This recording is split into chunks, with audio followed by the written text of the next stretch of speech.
Hello, everybody. This is Kaimar, and today going to be talking about the Game Awards. Now, the Game Awards, they've been going on since 2014. They don't really need an introduction at this point. I've personally never liked the Game Awards, ever. I was never a fan. I always thought they were stupid, and I never really liked the Oscars either, which is basically what they're the video game version of. Look, it's basically just a bunch of like the Oscars especially. It's just a bunch of like these like industry like these like pompous industry people like jerking each other off, basically just a big circle jerk of old Hollywood people. That's what the Oscars is.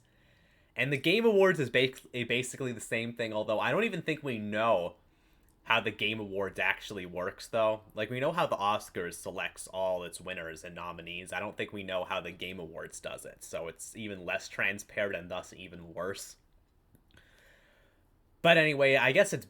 But anyway, though, so this year, though, I actually watched it this year. This is the first time where I actually bothered to watch it, although I didn't watch most. I watched most of it, but not all of it because it was pretty exhausting. Like, every trailer, it was just like total garbage. A lot of DEI slop girl bosses. There were like three games that I saw that I was actually interested in. But anyway, I want to talk about the winners, and then But first, I'm going to start with some of the more notable announcements. First off, Naughty Dog's new IP, Intergalactic: The Heretic Prophet, a new franchise from Naughty Dog. I should have got the trailer open. They have it here. But holy crap, this game looks pretty terrible. I was not expecting much from Naughty Dog's next IP, but like, Jesus Christ, this is rough. Basically, like, oh my god, they start with an inspirational quote, too. Give me a break. And, we got this whole G.I. Jane protagonist. She's shaving her head to own the patriarchy or something. This is literally like G.I. Jane. I feel like this kind of stuff was played out like decades ago, and that is a woman, believe it or not. And she's ugly as hell. We have like some generic ass Western anime playing in the background. Like, oh, she watches anime, she's so relatable or whatever. And let's just skip through it. Well, I don't know. I guess the plot is that, like, she wants to, like, find her friend or something. Oh, fuck, she's so fucking ugly. Oh my fucking god. And that looks like a fucking discount, like... That looks like punished Ava Braun from, like, fucking Hearts of Iron 4, the new DLC, except even uglier. Who is swooping? No one is crazy enough to go there. He clearly is. He is clearly desperate. And so am I, so claim him, or I will find another agent. Oh my fucking god. This is so god. Anyway, who even gives a shit about the story? Do you really want to play a game where you play as this chick? Like, oh my god. And, this is Naughty Dog. This is going to be a total woke dumpster fire. I think it's supposed to be like a hack and slash because she's got, like, this laser sword. And look, I think this game might actually... I'm not sure if this game will kill Naughty Dog, but it'll really help because The Last of Us 2 underperformed massively. I think it didn't even sell like half the copies of the first game or something. It was really low. And this, keep in mind, it was also the most expensive game the studio ever produced, and now they're going to release this game, which I'm sure will also underperform. I don't think it'll kill the studio. I think what's going to happen is that we're going to have this game is going to underperform when it releases, probably.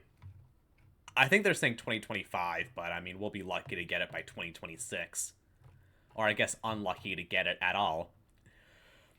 But yeah, this game will probably come out, and I'm sure it'll underperform too. Naughty Dog has like no goodwill with the gaming community anymore. Not after Last of Us Part 2. This is a DEI slop fest. It's probably going to be garbage, even looking past that. So it probably won't perform that well. And it's a new IP, so you can't even get like the normies to buy it based on like brand recognition or whatever.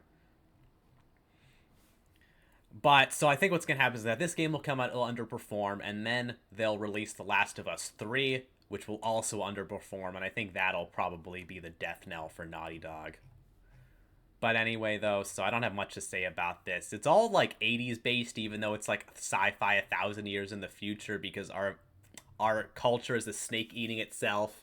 You can't create a sci-fi world with like new cultures and like totally new things. Nah, she's got to play like 80s music.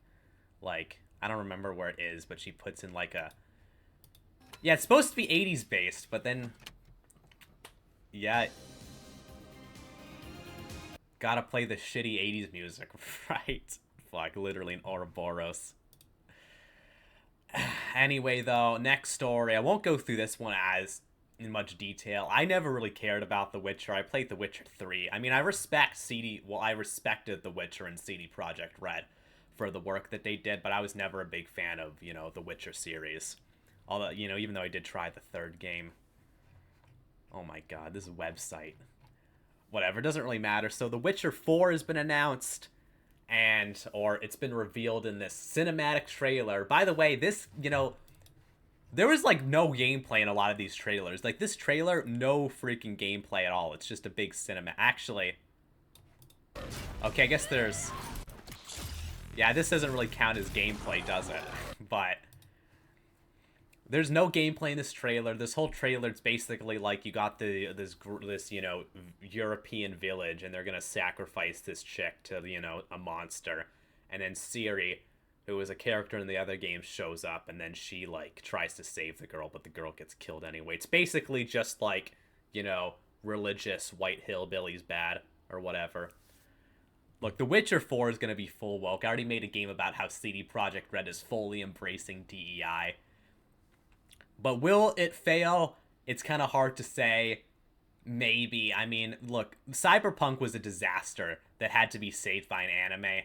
Like, I really don't think Witcher 4 is going to be much better. All their top talent is gone.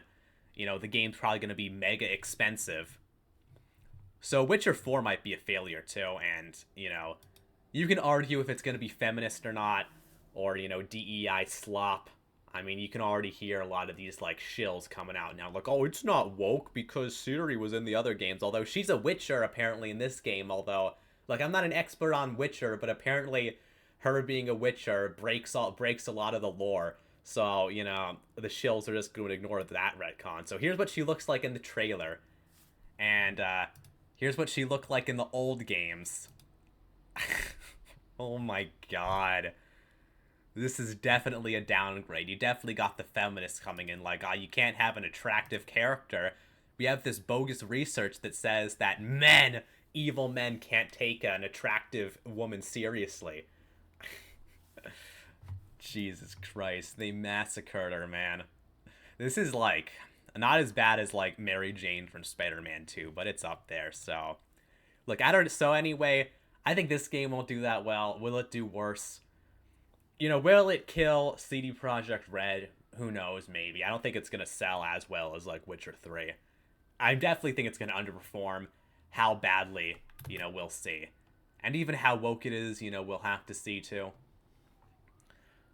But anyway, though, I'll end this video on a positive note, though. I'll talk about some of the games. Well, I'll end this section on a positive note. Well, I'll talk about some of the games I'm excited for. So, there's basically only three... Oh, actually, only two. I thought I had another one. Yeah, I guess that's actually it, though. So, RGG Studio, who make the Yakuza games, now Like a Dragon, they announced a new game, Project Century. This actually looks pretty cool. And basically, it takes place in Tokyo, 1915, so we can skip around a bit. I really like historical settings in video games, which is kind of a shame because there's not really that many great historical games, you know what I mean? There's definitely some. And one thing I've always wanted from the Yakuza series is more historical settings. Like this, Japan, like, early 20th century is like a gold mine, in my opinion. Early 20th century, late 19th century. And it isn't really utilized that much, but yeah, this looks pretty cool. Although this is a little crazy. That's like that guy's like massive. But yeah. So I am pretty excited for this. I think RGG Studio is falling off. Like, the whole thing is that the the Japanese game industry is embracing wokeness a lot. I've talked about RGG Studio before. They've straight up said that they want to appeal to a more international audience, which is basically the Japanese version of the modern audience. So, like, I'm not gonna be like super excited for this game. It could come out and it could be trash, right? And even with RGG Studio, like, I liked Yakuza 7, but I definitely feel like that game started going to a direction I wasn't a big fan of. So I'm cautiously optimistic for this, though. It looks like it'll be cool. Anyway, next up, Okami sequel. That's just what it's called, Okami sequel, which is kind of weird because we technically already got an Okami sequel. We didn't see any gameplay or anything, not even like a real cinematic. This is basically just like a teaser, right? And I remember hearing about this a while back. I don't know if it's who's developing it. Ooh, yeah, Hideki Kamiya's directing it, so that'll be good. Machine Works. So I guess that means Platinum's making it then, which should be good then. Yeah, this game, I remember it actually leaked a while back how Capcom wanted to make an Okami sequel, but they got cold feet. It looks like they came around, which is good. And we got the OG Hideki Kamiya directing it. Now, I am pretty excited for this game, though. I'm not the biggest Okami fan, but the original is a great game. And I definitely think I definitely think this game won't disappoint either. So I am very excited for this. Hopefully it turns out well. And it should hopefully be free of any DEI slop. This is... Okami really is like a celebration of Japanese culture. It's a bit of an insult to start putting in like this historical revisionism, like Black Samurai or whatever. Although they've been doing that in the West for our culturally significant works for a long time. So, we'll see. But anyway, Hideki Kamiya is on this. He's hopefully he holds out. But anyway, though, so I'm excited. These are the two ones I'm excited for the most. But besides that, everything else I saw was just total slop. I mean, there's some other games that'll probably be cool. Like, apparently we're getting a new Virtua Fighter, so I guess that's good for all 7 Virtua Fighter fans. And we're also getting a new Onimusha, so that'll be cool too, but I mean, I've never played Onimusha. But anyways, though, that's about it for me, though. I mean, did I miss anything? Like I said, I watched most of it, not all of it. Maybe I missed some other release that was buried somewhere. But anyways, though, like the video if you enjoyed, subscribe for more content, comment down below what you think of it. Did you like the Game Awards? What game are you excited for? What game do you think is going to be trash? Anyway, though, but that's it for me. Thank you all for watching, and goodbye.